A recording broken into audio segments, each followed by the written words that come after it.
अस्सलाम वालेकुम गाइस, उम्मीद है आप सब खैरियत से हैं। आज का हमारा नया लेक्चर है केमिस्ट्री में स्ट्रक्चर ऑफ एटम।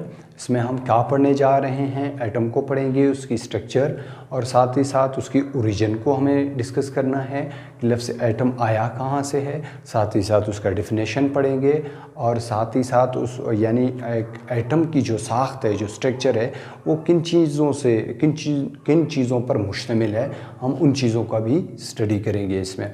और काफ़ी आसान है और इंटरेस्टिंग भी। अपने लेक्चर की तरफ आते हैं। क्या है हमारे पास, टाइम बिल्कुल वेस्ट नहीं करेंगे। क्या है स्ट्रक्चर ऑफ एटम, यानी एटम की साख्त, एटम किस तरह का है। अच्छा, अब ओरिजिन पे आते हैं। क्या है हमारे पास, अगर हम इस चीज़ की ओरिजिन को देखें तो एक बंदा हमें याद आता है, एक साइंटिस्ट जिसका क्या नाम था, डेमोक्रेटस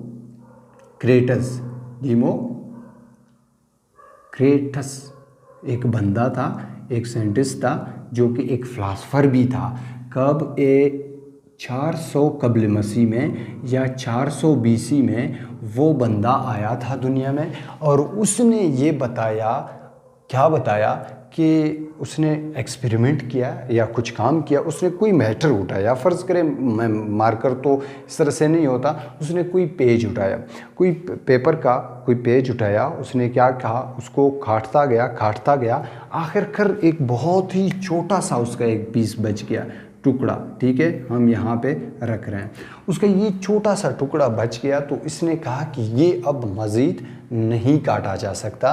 तो उसने क्या किया, ये कहा, उसने ये थ्योरी दी कि ये जो पूरा जो पेपर था या ये जो पूरा जो मार्कर है वो इन्हीं चीज़ों पर मुश्तमिल है जो अब मेरे हाथ में है और मैं इसको कह रहा हूँ एटमोस, और ये अनकटेबल है, मज़ीद इसको मैं नहीं काट सकता। तो ओरिजिन सुने क्या कहता है, the word atom has been taken from the Greek words atomos, क्या है, विच मीन्स अनकटेबल। ये लफ्ज़ ग्रीन जो एटम है वो किससे आया है, ग्रीक ज़बान के एक लफ्ज़ से जिसके क्या मतलब था, यानी एटमोस का क्या मानी है, जिसके मानी है अनकटेबल। यानी क्या मतलब है इसका कि अब उस एटमोस को हम मज़ीद नहीं काट सकते, न कटा जाने वाला चीज़ एटमोस, यानी अब इसको मज़ीद नहीं काटा जा सकता। तो उसको ग्रीक ज़बान में क्या कहते थे, एटमोस कहा करते थे। आजकल हम क्या कहेंगे इसको, अनकटेबल, इंडिविजिबल, हम कुछ भी कह सकते थे। तो बंदा कौन था, बंदा था हमारे पास डेमोक्रेटस। कब, 400 कब्ल मसीह में या 400 बीसी में। अच्छा, बिफोर द क्रिश्चियन आप कह सकते हो, कब्ल मसीह को। अच्छा, फिर हमारे पास क्या है, बड़ी बात, एटम की डिफिनेशन। काफ़ी टाइम ये कंफ्यूज कर देने वाली बात है, लेकिन इतना भी नहीं है। तो चलते हैं इसकी तरह। क्या कहता है, the smallest representative particle of matter is called atom. क्या, the smallest representative particle of matter is called atom. काफ़ी आसान है, सिर्फ 2 ही लाइनों में है, इसको आप याद कर पाओगे इंशाल्लाह। अब इसकी क्या मानी है, कहता है कि वो छोटा सा पार्टिकल या छोटा सा ज़र्रा जो मादे को पूरी तौर पर ज़ाहिर करे, प्रेजेंट करे, रिप्रेजेंट करे, उसकी किस चीज़ को, उसकी खसूसियात को, उसकी करैक्टर को। अब देखें, फ़र्ज़ करें आपने क्या किया, इस मार्कर का एक छोटा सा हिस्सा, एक एटम निकाला है। अब उस एटम का क्या मास है उसका, यानी अगर आप इस पे मल्टीप्लाई करेंगे कि यहाँ पे कितने एटम हैं, तो उसकी अगर मास जितनी है तो हर एटम का, यहाँ पे मौजूद हर एटम का मास उतना ही होगा। अगर इसका जो बॉइलिंग पॉइंट होगा तो वो इसकी भी बॉइलिंग पॉइंट होगी। यानी जितनी भी खसूसियतें, करैक्टर हैं, उस सब को वो छोटा सा एटम इस पूरे मादे की या पूरे मैटर की, इसकी क्या कर रहा है, सब्सटेंस की रिप्रेजेंट कर रहा है। समझ में आ रहा है, उम्मीद है कि वो छोटा सा हिस्सा या मादे का वो छोटा सा ज़र्रा जो उस मादे की जितने भी खसूसियात हैं, करैक्टर हैं, सबको रिप्रेजेंट करे, वो क्या कहलाता है, एटम कहलाता है। छोटी सी सिंपल सी बात है। अच्छा, फिर उम्मीद है आपको ये भी समझ में आ चुका है। अब क्या है, the fundamental particle of atom. Atom के फंडामेंटल पार्टिकल क्या है, यानी अगर वो एटम की साख्त है वो किन किन चीज़ों पर मुश्तमिल है। तो देखें, सबसे पहले हमारे पास है इलेक्ट्रॉन। क्या है, इलेक्ट्रॉन, शायद आपने सुना होगा इसका नाम। दूसरे नंबर पे हमारे पास प्रोटॉन। इसका नाम भी सुना होगा आपने, कैसे नहीं सुना होगा। और तीसरे नंबर पे है हमारे पास न्यूट्रॉन। ठीक है, न्यूट्रॉन है। न्यूट्रॉन क्या है, अब देखें, यहाँ पे चलें, इधर आ जाते हैं। ये एक एटम है, इसके अंदर कितनी चीज़ें हैं, 3 है। एक है इलेक्ट्रॉन, दूसरा है प्रोटॉन और तीसरा है आपके पास न्यूट्रॉन। ठीक है, वही है। इसके अलावा एटम के अंदर मज़ीद छोटे छोटे पार्टिकल्स हो सकते हैं, लेकिन जो फंडामेंटल पार्टिकल हैं, जो ज़रूरी पार्टिकल हैं, वो ये तीनों हैं। अब फिज़िक्स वालों ने कोई 100 के करीब नए नए इसके अंदर, एक एटम के अंदर ज़र्रात ढूंढे हैं। क्यों? क्योंकि ये मॉडर्न दौर है, तो अब कुछ भी हो सकता है। ठीक है, अब आते हैं इन पे कि ये हैं क्या। तो ये क्या हैं, हमारे पास जो इलेक्ट्रॉन है, हम कहते हैं these are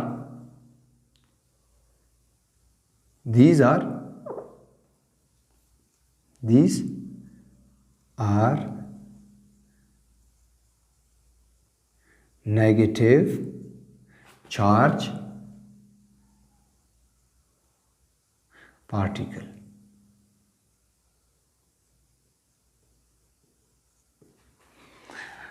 जो इलेक्ट्रॉन हैं वो क्या हैं, नेगेटिव चार्ज पार्टिकल हैं, यानी वो ज़र्रे हैं, चार्ज पार्टिकल हैं। क्या हैं, उन पे कौन सी चार्ज है, नेगेटिव, माइनस चार्ज है उन पे। माइनस चार्ज से क्या मुराद है, वो चार्ज जो पॉजिटिव चार्ज को, जो प्लस चार्ज को क्या करे, अपनी तरफ खींचे या उसकी तरफ जाए, वो क्या कहलाता है, नेगेटिव चार्ज। अच्छा, ये क्या है, these are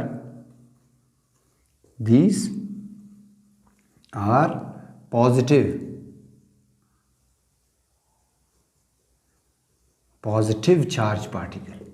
अच्छा, ये क्या है, ये हमारे पास जो न्यूट्रॉन है वो है न्यूट्रल चार्ज पार्टिकल। अगर एक एटम है, एटम कंपोज्ड है 3 चीज़ों पे, क्या है, इलेक्ट्रॉन, न्यूट्रॉन, इलेक्ट्रॉन, प्रोटॉन और क्या है आपके पास, न्यूट्रॉन।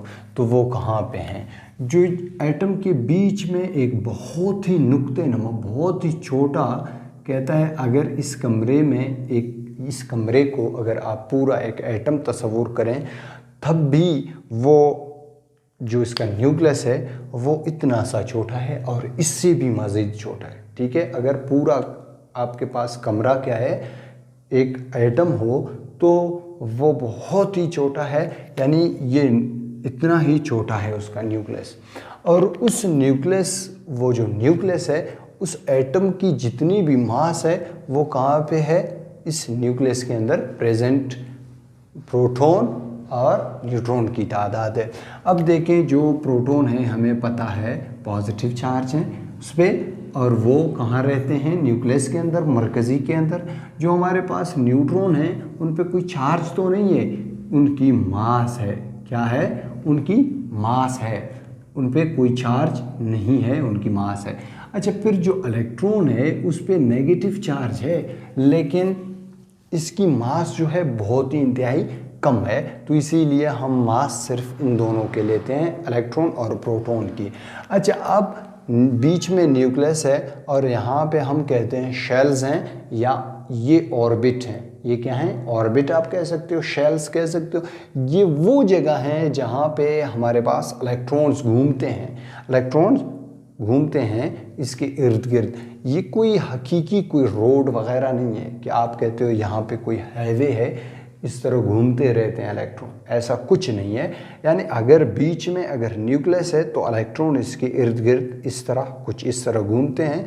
हम जिनको शो करते हैं, ड्रा करते हैं, तब हम क्या करते हैं, यहाँ पे हम लकीर देते हैं ताकि हमें पता हो कि ये जो इलेक्ट्रॉन है इस यहाँ पे घूम रहे हैं, ये इलेक्ट्रॉन है ये इस एरिया में घूम रहे हैं। अच्छा, ये क्या है आपके पास, ये सोडियम का एटम है, क्योंकि इसमें कितने हैं, 11 प्रोटॉन हैं, 11 न्यूट्रॉन हैं, और न्यूट्रॉन 12 हैं, 11 प्रोटॉन हैं और 11 आपके पास इलेक्ट्रॉन है। तो ये क्या है, ये सोडियम का एक एटम है। सोडियम को हमने लिखा ऐसे है और हमने पहले से इसको पढ़ा है, क्योंकि इसको ग्रीक ज़बान में क्या कहते हैं, नाइट्रेनियम कहते हैं। और इसीलिए हमने सैंपल लेते वक्त हम क्या करते हैं, इसको Na से शो करते हैं, वरना इसको हम लिखते हैं किससे, सोडियम, सोडियम लिखते हैं। और इसकी जो सैंपल है उसको हम क्या करते हैं, Na से शो करते हैं।